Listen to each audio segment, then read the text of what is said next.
ನಮಸ್ಕಾರ ವೀಕ್ಷಕರೇ, ನಾನು ನಿಮ್ಮ ಮಂಜುನಾಥ್ ಅಡ್ವೊಕೇಟ್ ಮಾತಾಡ್ತಾ ಇರೋದು. ಇವತ್ತು ಒಂದು ಬಹಳ ಮುಖ್ಯವಾದಂತಹ ವಿಷಯದ ಬಗ್ಗೆ ಬೆಳಕನ್ನು ಚೆಲ್ಲಬೇಕು, ಸಾರ್ವಜನಿಕರಲ್ಲಿ ತಿಳುವಳಿಕೆ ಮೂಡಿಸಬೇಕು ಅಂತ ಹೇಳಿ ಬಂದಿದ್ದೇನೆ. ಆ ವಿಷಯ ಏನಪ್ಪ ಅಂತ ಹೇಳಿದರೆ, ಈ ಜನರಿಗೆ ಈ ಜಾತಿ ಪ್ರಮಾಣ ಪತ್ರವನ್ನಲ್ಲ, ಬಡತನದ ಪ್ರಮಾಣ ಪತ್ರವನ್ನು ನೀಡಬೇಕು. ಅಂದರೆ ಮೀಸಲಾತಿ, ಈ ರಿಸರ್ವೇಷನ್ ಅನ್ನೋದು ಜಾತಿಯ ಆಧಾರದ ಮೇಲೆ ನೀಡದೆ ಬಡತನದ ಆಧಾರದ ಮೇಲೆ ನೀಡಬೇಕು.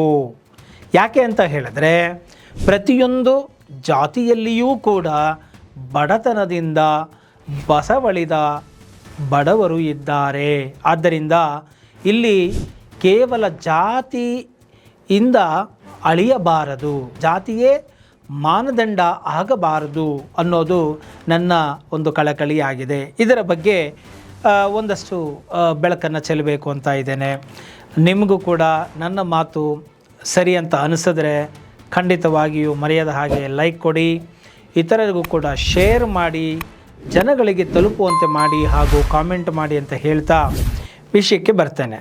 ನೋಡಿ, ಈ ಸಂವಿಧಾನ ರಚನೆಯಾಯಿತು, ದಾದಾ ಸಾಹೇಬ್ ಅಂಬೇಡ್ಕರ್ ಅವರು ರಚಿಸಿದ ನಂತರ ಇದನ್ನು, ಕಾನೂನನ್ನು ಪ್ರತಿ 10 ವರ್ಷಗಳಿಗೆ ಒಮ್ಮೆ ಅದನ್ನು ರಿವ್ಯೂ ಮಾಡಬೇಕು. ಬದಲಾವಣೆಗಳೇನಾದರೂ ಇದ್ದರೆ ಸಮಾಜದಲ್ಲಿ ಯಾವ ರೀತಿಯಾಗಿ ಬದಲಾವಣೆಗಳಾಗಿದೆ ಅದಕ್ಕೆ ತಕ್ಕ ಹಾಗೆ ಬದಲಾವಣೆಗಳನ್ನು ಮಾಡಬೇಕು ಅಂತ ಹೇಳಿದರು. ಈ ಒಂದು ಸ್ವಾತಂತ್ರ್ಯ ಬಂದ ಕೂಡಲೇ SC ST ಸಮುದಾಯದವರಿಗೆ ಈ ಮೀಸಲಾತಿಗಳನ್ನು ಬೈ ಡಿಫಾಲ್ಟ್ ಆಗಿ ಕೊಟ್ಟುಬಿಟ್ರು. ಅಂದರೆ ಈ ಒಂದು ಶೆಡ್ಯೂಲ್ ಕ್ಯಾಸ್ಟ್, ಶೆಡ್ಯೂಲ್ ಟ್ರೈಬ್ ಅಂತ ನಾವೇನು ಕರಿತೇವೆ, ಈ ಒಂದು ಜನಾಂಗಕ್ಕೆ ಆಗ ಅಂದಿನ ಸಂದರ್ಭಗಳಲ್ಲಿ ಅವರಿಗೆ ಶೋಷಣೆಯಾಗಿರುವುದು ನಿಜ. ಅವರು ಕೂಡ ನಮ್ಮಂತೆ ಮಾನವರು, ಮನುಷ್ಯತ್ವ ಅನ್ನುವುದು ಎಲ್ಲರಲ್ಲಿಯೂ ಇರಬೇಕು ಕೂಡ. ಸೊ ಅಂತಹ ಸಂದರ್ಭಗಳಲ್ಲಿ ಶೋಷಣೆಗೆ, ತುಳಿತಕ್ಕೆ ಒಳಗಾದಂತಹ ವಾತಾವರಣ ಇದ್ದಾಗ ಅವರಿಗೆ ಆ ಒಂದು ಮೀಸಲಾತಿ ನೀಡಿದ್ದು ಸರಿಯೇ ಆಗಿದೆ. ಆದರೆ ಈಗ ಅದು ಹಾಗೆಯೇ ಮುಂದುವರಿತಾ ಇದೆಯಾ? ಖಂಡಿತ ಇಲ್ಲ. ಅದು ಪರ್ಸಂಟೇಜು ಲೆಕ್ಕಗಳಲ್ಲಿ ಬಹಳ ಕಡಿಮೆ ಆಗಿದೆ. ಸಿಟಿಗಳಲ್ಲಂತೂ ನಗರಗಳಲ್ಲಿ ಈ ಒಂದು ಜಾತಿ ಅನ್ನೋದೇ ಇಲ್ಲದಂತೆ ಆಗಿದೆ. ನಾನಂತೂ ನೋಡಿಲ್ಲ. ನಾನು ಬೆಂಗಳೂರಿನಲ್ಲಿ ವಾಸ ಇದ್ದೇನೆ, ಸರಿಸುಮಾರು 49 ವರ್ಷಗಳಿಂದನೂ ವಾಸ ಇದ್ದೇನೆ. ನಾನಂತೂ ಜಾತಿ ಅಂತ ಯಾವತ್ತೂ ನೋಡಿಲ್ಲ. ಜಾತಿಯನ್ನು ನೋಡಿದಂತಹ ವಾತಾವರಣಗಳನ್ನು ಕೂಡ ನಾನು ನೋಡಿಲ್ಲ. ಬುದ್ಧಿ ಬಂದಾಗಲಿಂದ ನಾನು ನೋಡಿಲ್ಲ. ಅಂದರೆ ನಗರ ಪೇಟೆಗಳಲ್ಲಿ ಈ ಒಂದು ಜಾತಿ ಪದ್ಧತಿಯು ತುಂಬ ಕಡಿಮೆ ಇದೆ. ಈಗಲೂ ಅಲ್ಲೋ ಇಲ್ಲೋ ಎಲ್ಲೋ ಹಳ್ಳಿಗಳು ಕಡೆ, ರೂರಲ್ ಸೈಡು ಈ ರೀತಿಯಾಗಿ ಅಲ್ಪ ಪ್ರಮಾಣದಲ್ಲಿ ಇದ್ದರೂ ಇರಬಹುದು. ಆದರೆ 1947ರಲ್ಲಿ ಸ್ವಾತಂತ್ರ್ಯ ಪೂರ್ವದಲ್ಲಿ ಅಥವಾ ಸ್ವಾತಂತ್ರ್ಯದ ನಂತರ ಇದ್ದಂತಹ ಒಂದು ಆರಂಭದ ದಿನಗಳಲ್ಲಿ ಇದ್ದಂತಹ ವಾತಾವರಣನೇ ಇದೆಯಾ? ಖಂಡಿತ ಇಲ್ಲ. ಅದೇ ಇದೆ ಅಂತಂದರೆ ಹಾಗಾದರೆ ರಿಸರ್ವೇಷನ್ ಕೊಡ್ತಾ ಬಂದಿರೋದು ಏನಕ್ಕೆ? ಯಾವ ಪುರುಷಾರ್ಥಕ್ಕೆ? ಏನನ್ನು ಸಾಧಿಸಿದ ಹಾಗೆ ಆಯಿತು ಅನ್ನೋದನ್ನು ಕೂಡ ನಾವು ಯೋಚನೆ ಮಾಡಬೇಕಲ್ವಾ? ಯಾವುದೋ ಒಂದು ಸವಲತ್ತನ್ನು ನಾವು, ವಿಶೇಷವಾದಂತಹ ಒಂದು ಸವಲತ್ತುಗಳನ್ನು ಕೊಡ್ತಾ ಇದ್ದೇವೆ ಅಂದರೆ ಅದರ ಉದ್ದೇಶ ಏನು? ತುಳಿತಕ್ಕೆ ಒಳಗಾದಂತಹವರು ಆ ತುಳಿತಕ್ಕೆ ಒಳಗಾಗದೆ ಅವರು ಕೂಡ ಅಭಿವೃದ್ಧಿಯನ್ನು ಹೊಂದಬೇಕು ಅನ್ನೋದೇ ಆಗಿದೆ. ಖಂಡಿತ ಅಲ್ವಾ? ಹಾಗಿದ್ದ ಮೇಲೆ ಈಗ 10 ವರ್ಷಗಳಿಗೆ ಬದಲಾವಣೆ ಮಾಡಬೇಕು ಅನ್ನೋದಿರಲಿ. ಈಗ ಸ್ವಾತಂತ್ರ್ಯ ಬಂದು 70 ವರ್ಷಗಳಾಗ್ತಾ ಬರ್ತಾ ಇದೆ. ಆದರೂ ಕೂಡ ಇದೇ ಜಾತಿ ಪದ್ಧತಿಗಳು, ಇದೇ ಒಂದು ಬೈಫರ್ಕೇಷನ್ಗಳು, ಕ್ಲಾಸಿಫಿಕೇಷನ್ಗಳು, ವರ್ಗೀಕರಣಗಳು ಈ ಜಾತಿ ಆಧಾರದ ಮೇಲೆ ನಡೀತಾ ಇರೋದು ನಿಜವಾಗಿಯೂ ನನಗೆ ಸಮ್ಮತಿ ಇಲ್ಲ. ಇದು ನನ್ನ ವೈಯಕ್ತಿಕವಾದಂತಹ ಅಭಿಪ್ರಾಯ ಆಗಿದೆ. ಹಾಗೂ ನನ್ನ ವಾಕ್ ಸ್ವಾತಂತ್ರ್ಯವನ್ನು ಬಳಸಿ ಜನಗಳಿಗೆ ಎಜುಕೇಷನನ್ನು ನೀಡುವ ಸಲುವಾಗಿ, ಅವರಲ್ಲಿ ಅರಿವನ್ನು ಮೂಡಿಸುವ ಸಲುವಾಗಿ ಹೇಳ್ತಾ ಇದ್ದೇನೆ. ನಿಜ ಅಂತ ತಿಳಿದವರು, ವಿದ್ಯಾವಂತರು, ಸುಶಿಕ್ಷಿತರು ಖಂಡಿತವಾಗಿಯೂ ನನ್ನ ಮಾತನ್ನು ಒಪ್ಪಿಯೇ ಒಪ್ತಾರೆ ಎಂಬುವಂತಹ ಒಂದು ಮನಸ್ಸಿನಿಂದ ಈ ಒಂದು ವಿಡಿಯೋವನ್ನು ಮಾಡ್ತಾ ಇದ್ದೇನೆ. ಯಾಕಂದರೆ ಕೆಲವು ಕಬ್ಬಿಣದ ಕಡಲೆಗಿಂತ ಕಠಿಣ ಆಗಿರುತ್ತೆ ವಿಷಯಗಳು. ಅದರ ಬಗ್ಗೆ ಮಾತನಾಡೋದಿರಲಿ, ಅದ್ರ ಬಗ್ಗೆ ಚಿಂತನೆ ಮಾಡೋದೇ ಅಪರಾಧ. ಸುಮ್ಮನೆ ನಮ್ಗೆ ಯಾಕಪ್ಪ ಇಲ್ಲದಿರೋದನ್ನು ಮೈ ಮೇಲೆ ಎಳ್ಕೋಬೇಕು ಅನ್ನುವ ಸಮಾಜವೇ ಇದೆ. ಸ್ವಾಸ್ಥ್ಯ ಸಮಾಜ ಬೇಕಾಗಿದ್ದೇ ಆದಲ್ಲಿ, ಅಭಿವೃದ್ಧಿ ಸಮಾಜ ನಮಗೆ ಬೇಕಾಗಿದ್ದೇ ಆದಲ್ಲಿ ಖಂಡಿತವಾಗಿಯೂ ಸುಶಿಕ್ಷಿತರು, ವಿದ್ಯಾವಂತರು ಮಾತನಾಡಬೇಕು. ವಾಯ್ಸ್ ಆಫ್ ಕರ್ನಾಟಕ ಆಗಬೇಕಾಗಿದೆ. ಸರ್ ನೋಡಿ, ಈ ಜಾತಿಗೆ ಮೀಸಲಾತಿ ಕೊಡಬಾರದು ಅನ್ನೋದು ನನ್ನ ಉದ್ದೇಶ ಅಲ್ಲವೇ ಅಲ್ಲ. ಜಾತಿಯ ಆಧಾರದಲ್ಲಿ ಕೊಡುವುದು ತಪ್ಪು. ಯಾಕೆ ಅಂತ ಹೇಳಿದ್ರೆ ನೋಡಿ, ಪ್ರತಿಯೊಂದು ಜಾತಿಗಳಲ್ಲಿಯೂ ಕೂಡ ಬಡವರು ಇರ್ತಾರೆ. ಸೊ ಬಡತನದ ಆಧಾರದ ಮೇಲೆ ಯಾರು ಬಡವರು ಅದಕ್ಕೊಂದು ಮಾನದಂಡವನ್ನು ಇಟ್ಕೊಳ್ಳಿ. ಅದರ ಪ್ರಕಾರ ಆ ಒಂದು ಯಾರು ಆರ್ಥಿಕ ಮುಗ್ಗಟ್ಟನ್ನು ಎದುರಿಸ್ತಾ ಇದ್ದಾರೆ, ಆರ್ಥಿಕವಾಗಿ ಏನೋ ಹಿಂದುಳಿದಿದ್ದಾರೆ, ಎಕನಾಮಿಕಲಿ ವೀಕ್ ಸೆಕ್ಷನ್ ಅಂತ ನಾವು ಕರಿತೇವೆ, ಅಂಥವರಿಗೆ ಸರ್ಟಿಫಿಕೇಟ್ಗಳನ್ನು ಕೊಟ್ಟುಬಿಟ್ಟು ಜಾತಿ ಪ್ರಮಾಣ ಪತ್ರ ಕೊಡೋ ಬದಲು ಬಡತನದ ಪ್ರಮಾಣ ಪತ್ರವನ್ನು ಕೊಟ್ಟು ಅಂಥವರಿಗೆ ವಿದ್ಯೆಯು ಸಿಗುವಂತೆ ಆಗಬೇಕು. ಅವರಿಗೆ ವಿಶೇಷ ಸವಲತ್ತುಗಳನ್ನು ಕೊಡಲಿ. ಅದನ್ನು ಬಿಟ್ಟು ಕೇವಲ ಜಾತಿ ಆಧಾರದ ಮೇಲೆ ಅವರುಗಳಿಗೆ ಕೊಟ್ಟು ಬಿಟ್ಟರೆ ಹೇಗೆ? ಉದಾಹರಣೆಗೆ SC ST OBC PH physically handicapped ಹೀಗೆ ಕ್ಯಾಟಗರಿಗಳನ್ನು ಮಾಡಿ ಕೊಡಲಾಗ್ತಾ ಇದೆ. ಅಂದರೆ ಈ ಓದುವುದಕ್ಕೆ ನನ್ನ ಯಾವುದೇ ತಕರಾರುಗಳಿಲ್ಲ. ಯಾಕಂದರೆ ಪ್ರತಿಯೊಬ್ಬರಿಗೂ ಶಿಕ್ಷಣ ಸಿಗಬೇಕು, ಎಲ್ಲ ಜಾತಿಯವರಿಗೂ ಶಿಕ್ಷಣ ಸಿಗಬೇಕು. ಶಿಕ್ಷಣ ಸಿಗುವ ಒಂದು ಅವಕಾಶವನ್ನು ಕೊಟ್ಟ ಮೇಲೆ ಅದನ್ನು ಕಷ್ಟಪಟ್ಟು ಓದಿ ಮೆರಿಟು, ರ್ಯಾಂಕ್ಗಳು, ಫಸ್ಟ್ ಕ್ಲಾಸು ಈ ರೀತಿಯಾಗಿ ಅಂಕಗಳನ್ನು ಪಡೆಯುವಂತ ಆಗಬೇಕಲ್ವಾ. ಈಗ ನಾನು ಹಸಿದವನಿಗೆ ಊಟವನ್ನು ಹಾಕಿದಾಗ ಆ ಊಟದ ಬೆಲೆ ಆತನಿಗೆ ತಿಳಿಯಬೇಕಲ್ವ. ಹಸಿದವನಿಗೆ ಊಟ ನೀವು ಹಳಸಿದ್ದಾಕಿದ್ರೂ ಕೂಡ ಅದು ಅಮೃತದಂತೆ ಕಾಣಬೇಕಲ್ವ. ಯಾಕಂದರೆ ಹಸಿದವನಿಗೆ ಹಳಸಿದ ಅನ್ನವೂ ಕೂಡ ಅಮೃತ ಅಂತ ಹೇಳಿ ನಮ್ಮ ಕಡೆ ಹೇಳ್ತಾರೆ. ಅಂಥದ್ದರಲ್ಲಿ ನಾವು ಯಾವುದೋ ಒಂದು ತುಳಿತಕ್ಕೆ ಒಳಗಾದಂಥವರನ್ನು ನಾವು ಕರೆದು ವಿಶೇಷ ಸವಲತ್ತುಗಳನ್ನು ಕೊಟ್ಟಾಗ, ಎಜುಕೇಷನನ್ನು ಕೊಟ್ಟಾಗ ಅದನ್ನು ಕಣ್ಣುಗೊತ್ತಿಕೊಂಡು ಅದನ್ನು ಕಷ್ಟಪಟ್ಟು ಹಗಲು ರಾತ್ರಿ ಶ್ರಮಪಟ್ಟು ಓದಿ ಮೆರಿಟ್ಗಳು ಪಡೆದುಕೊಳ್ಳಬೇಕಲ್ವ. ಮೆರಿಟಲ್ಲಿ ಇವರು ಕೆಲಸಗಳನ್ನು ಪಡ್ಕೊಳ್ಬೇಕಲ್ವ. ಆದರೆ ಆ ರೀತಿ ಆಗ್ತಾ ಇದೆಯಾ? ಖಂಡಿತ ಆಗ್ತಾ ಇಲ್ಲ. OBC ಈಗ ನಮ್ಮ ಜಾತಿಗಳನ್ನ ಸೇರಿಸಿ ಅಂತಾರೆ. ಉದಾಹರಣೆಗೆ ನೋಡಿ, ಸ್ವಾತಂತ್ರ್ಯ ಬಂದಾಗಲಿಂದ SC ST ಗೆ ಈ ಮೀಸಲಾತಿ ಅನ್ನೋದು ಬೈ ಡಿಫಾಲ್ಟ್ ಆಗೋಗ್ಬಿಟ್ಟಿದೆ. ಅವರು ಓದೋದ್ರಲ್ಲಿ ಅಷ್ಟು ವಿಶೇಷವಾದಂತಹ ಪ್ರಯತ್ನವನ್ನು ಮಾಡದೇ ಇದ್ದರೂ ಕೂಡ ಅವರಿಗೆ ಕೆಲಸಗಳಲ್ಲಿಯೂ ಕೂಡ ಒಂದು ಪ್ರಮೋಷನ್ ತೆಗೆದುಕೊಳ್ಳೋದ್ರಲ್ಲೂ ಕೂಡ ನಮಗೆ ಮೀಸಲಾತಿ ಬೇಕು ಅಂತ ಹೇಳಿ ಮಾಡಿಕೊಂಡಿರೋದು ಎಷ್ಟರ ಮಟ್ಟಿಗೆ ಸಮಂಜಸ? ಹೇಗೆ ಸಮಂಜಸ ಆಗುತ್ತೆ? ಓದುವುದಕ್ಕೆ ಅವಕಾಶವನ್ನು ಕೊಟ್ಟಾಗ ಈಗ ನೋಡಿ, ಸಂವಿಧಾನವನ್ನು ಪರಿಚಯಿಸಿದಂತಹ ಡಾಕ್ಟರ್ BR ಅಂಬೇಡ್ಕರ್ ಅವರು ಕೂಡ ಕಷ್ಟಪಟ್ಟು ಓದಿದ್ರಲ್ವ, ಬೀದಿ ದೀಪದ ಕೆಳಗೆ ಓದಿದ್ರಲ್ವ. ಅವರು ಸರಿಸುಮಾರು 30, 40, 50 ಡಿಗ್ರಿಗಳನ್ನು ಅವರು ಪಡ್ಕೊಂಡಿದ್ದಾರೆ ಅಂತಲೂ ಕೇಳ್ಪಟ್ಟಿದ್ದೇನೆ. ಸೊ ಈ ರೀತಿಯಾಗಿ ಪ್ರಪಂಚದ ಎಲ್ಲ ಸಂವಿಧಾನಗಳನ್ನು ಕೂಡ, ದೇಶಗಳ ಸಂವಿಧಾನಗಳನ್ನು ಕೂಡ ಅಧ್ಯಯಿಸಿ ಮಹತ್ತರವಾದಂತಹ ಸಂವಿಧಾನವನ್ನು ಕೊಟ್ಟರು. ಅದಕ್ಕೂ ಅದರದೇ ಆದಂಥ ಟೀಮ್ ಇತ್ತು, ಎಲ್ಲ ಮಾಡಿದ್ದಾರೆ ಎಂಬುವಂತಹ ಮಾತು ಕೂಡ ಇದೆ. ಇರಲಿ, ಆ ಒಂದು ಶ್ರಮವನ್ನು ಅವರು ಪಟ್ಟರಲ್ವಾ, ಅವರ ಹೆಸರನ್ನು ಹೇಳಿಕೊಂಡು ಮತ್ತು ಅವರು ಕೊಟ್ಟಿರುವಂತಹ ಒಂದು ವಿಶೇಷ ಸವಲತ್ತುಗಳನ್ನು ಉಪಯೋಗಿಸಿಕೊಳ್ಳುವಂತಹ ಒಂದು ವರ್ಗ ಏನಿದೆ, ಆ ವರ್ಗವು ಅವರನ್ನು ಹಾಗೆಯೇ ಪಾಲಿಸಬೇಕಲ್ವಾ, ಅನುಸರಿಸಬೇಕಲ್ವಾ. ಅವರು ಹಾಕಿದಂಥ ಶ್ರಮವನ್ನು ಇವರು ಪಡಬೇಕಲ್ವಾ, ಅಥವಾ ಶ್ರಮಪಟ್ಟು ಅವರಂತೆ ಇವರು ಅತ್ಯುನ್ನತ ವ್ಯಕ್ತಿಗಳಾಗಬೇಕಲ್ವಾ, ಶಿಕ್ಷಣವನ್ನು ಪಡ್ಕೊಳ್ಬೇಕಲ್ವಾ, ಮೆರಿಟು ಬರಬೇಕಲ್ವಾ. ರ್ಯಾಂಕ್ ತಗೊಂಡು ಚೆನ್ನಾಗಿ ಓದಿ ಈಗ A ಕ್ಯಾಟಗರಿ B ಕ್ಯಾಟಗರಿ ಕೆಲಸಗಳನ್ನು ಮಾಡಿದಾಗ, ಅಧಿಕಾರಿಗಳಾದಾಗ, ಈಗ ಉದಾಹರಣೆಗೆ ನಾನು ಹೇಳ್ತೇನೆ, ಒಂದು ವೈದ್ಯನಾಗಬೇಕು ಅಂತ ಹೇಳಿದ್ರೆ ಆ ವೈದ್ಯನಿಗೆ ಮೆರಿಟ್ ಇರಬೇಕು, ಗೊತ್ತಿರಬೇಕು.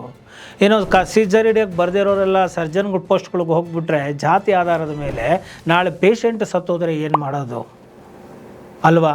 ಆದ್ದರಿಂದ ನಾನಿಲ್ಲಿ ಏನು ಹೇಳಕ್ಕೆ ಹೋಗ್ತಾ ಇದ್ದೀನಿ, ಎಲ್ಲರನ್ನೂ ಮಾನವೀಯತೆಯಿಂದ ನೋಡಿ, ಎಲ್ಲರನ್ನೂ ಗೌರವಿಸೋಣ. ಈ ಜಾತಿ, ಈ ವರ್ಗ ಇದು ಯಾವುದು ಬೇಡವೇ ಬೇಡ ಅನ್ನೋದೇ ನನ್ನ ಒಂದು ಕಳಕಳಿಯಾಗಿದೆ. ಸಾಕು, ಆಗಿದ್ದಂಥ ಒಂದು ಸಮಾಜಕ್ಕೆ ಇದೆಲ್ಲ ಬೇಕಾಗಿತ್ತು. ಆಗ ಜಾತಿಗಳ ಆಧಾರದ ಮೇಲೆ ಕೆಲಸಗಳನ್ನು ಮಾಡ್ತಾಯಿದ್ರು. ಇಂಥ ಜಾತಿಯವರು ಇಂಥ ಕೆಲಸನೇ ಮಾಡಬೇಕು, ಇಂಥ ವರ್ಗದವರು ಇಂಥ ವೃತ್ತಿಯನ್ನೇ ಮಾಡಬೇಕು ಅನ್ನೋದು ಇತ್ತು. ಬೇರೆ ಜಾತಿಯವರು ಬೇರೆ ಕೆಲಸಗಳನ್ನು ಮಾಡಬಾರ್ದಂತಹ ಒಂದು ವಾತಾವರಣ ಆಗ ಇತ್ತು. ಈಗಾಗಿದೆಯಾ? ಖಂಡಿತ ಇಲ್ಲ. ಸಮಾಜ ಬದಲಾವಣೆ ಆಗಿದೆ.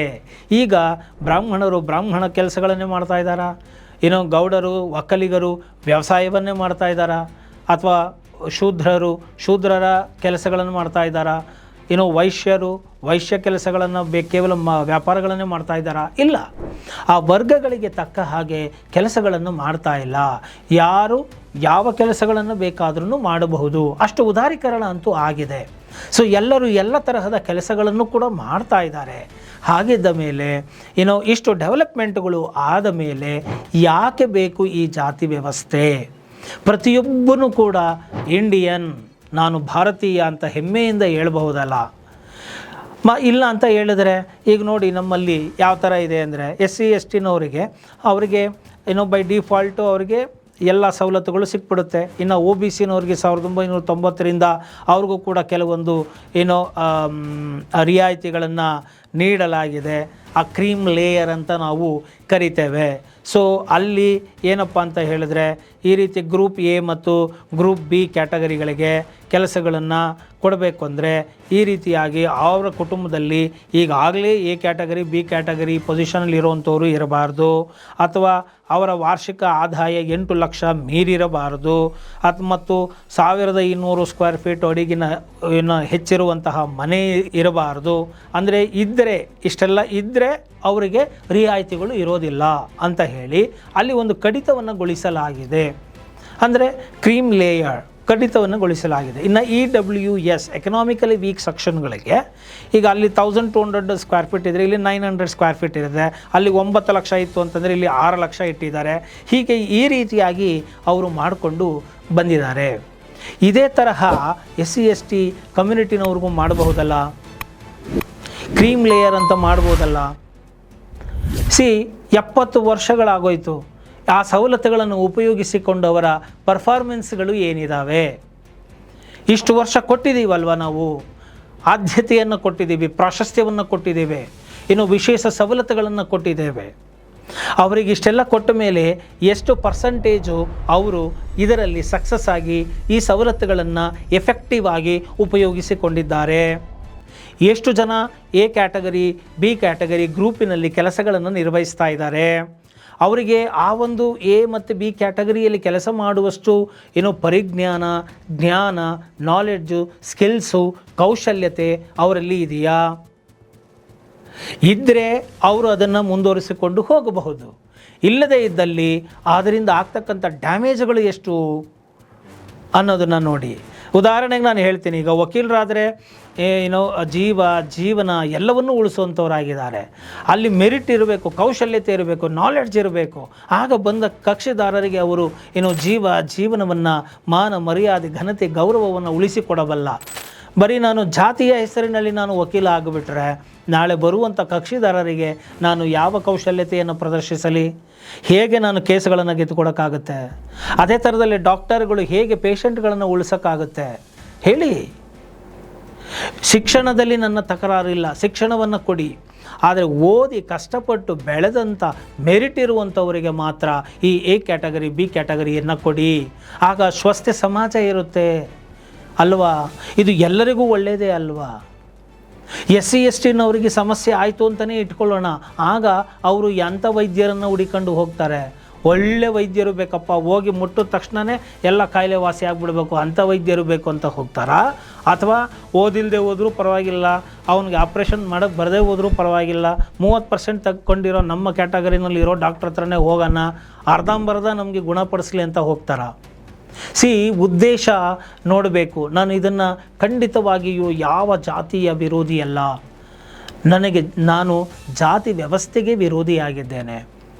ನಾವು ವಿಶ್ವ ಮಾನವರಾಗೋಣ, ಎಲ್ಲರೂ ನಮ್ಮ ಬಂಧು ಬಾಂಧವರೇ, ಸಹೋದರ ಸಹೋದರಿಯರೇ ಆಗಿದ್ದಾರೆ. ಮತ್ತು ಶಿಕ್ಷಣ ಕೊಟ್ಟರೆ, ಈಗ ನಾನು ಆಗಲೇ ಹೇಳಿದೆ OBCಗೆ ಕ್ರೀಮ್ ಲೇಯರ್ ಅಂತೇಳಿ EWS ಅಂತ, ಅದನ್ನು SC STಗೂ ಅದನ್ನು ಎಕ್ಸ್ಟೆಂಡ್ ಮಾಡಿ. ಇಲ್ಲ ಅಂದರೆ ಶಿಕ್ಷಣವನ್ನು ಎಲ್ಲ ಜಾತಿಯವರಿಗೂ ಕೂಡ ಉಚಿತವಾಗಿ ನೀಡಿ.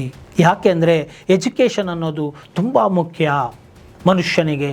ನಮ್ಮ ವೇದ ಉಪನಿಷತ್ತುಗಳಲ್ಲಿ ಹೇಳುತ್ತೆ, ಈ ಜ್ಞಾನ ಇಲ್ಲದಂತಹ ವ್ಯಕ್ತಿಗಳು 2 ಕೊಂಬು 1 ಬಾಲ ಇರುವ ಪಶುವಿಗೆ ಸಮಾನ ಅಂತ ಹೇಳಿ. ನೋಡಿ, ಹಾಗಿದ್ದ ಮೇಲೆ ಈ ಜ್ಞಾನಕ್ಕೆ, ಈ ಎಜುಕೇಷನ್ಗೆ ಎಷ್ಟು ಬೆಲೆ ಇದೆ. ಈ ಎಜುಕೇಷನ್ನ ಜಾತಿಯ ಆಧಾರಿತ ಮಾಡದೆ ಎಲ್ಲರಿಗೂ ಉಚಿತವಾಗಿ ಎಜುಕೇಷನನ್ನು ಕೊಟ್ಬಿಡಿ, ಅದಕ್ಕೆ ನನ್ನ ತಕರಾರಿಲ್ಲ. ಆದರೆ ಆ ಒಂದು ಕೆಲಸವನ್ನು ನಿರ್ವಹಿಸುವಾಗ, ಎ ಕ್ಯಾಟಗರಿ ಬಿ ಕ್ಯಾಟಗರಿ ಕೆಲಸಗಳನ್ನು ನಿರ್ವಹಿಸುವಾಗ, ಅಧಿಕಾರಿಗಳಾಗುವಾಗ ಅವರಿಗೆ ಅಧಿಕಾರ ಸ್ಥಾನವನ್ನು ಅಲಂಕರಿಸುವಂತಹ ಅಧಿಕಾರ ಇರಬೇಕು, ಯೋಗ್ಯತೆ ಇರಬೇಕಾಗತ್ತೆ. ಅದನ್ನು ನೀವು ಜಾತಿಯ ಆಧಾರದ ಮೇಲೆ ಮಾಡಿದರೆ ನಾಳೆ ಸ್ವಸ್ಥ ಸಮಾಜ ಇರೋದಿಲ್ಲ. ನಾವು ಸಿಕ್ ಎನ್ವಿರಾನ್ಮೆಂಟನ್ನು ನಾವೇ ಸೃಷ್ಟಿ ಮಾಡಿಕೊಂಡಂಗೆ ಆಗುತ್ತೆ.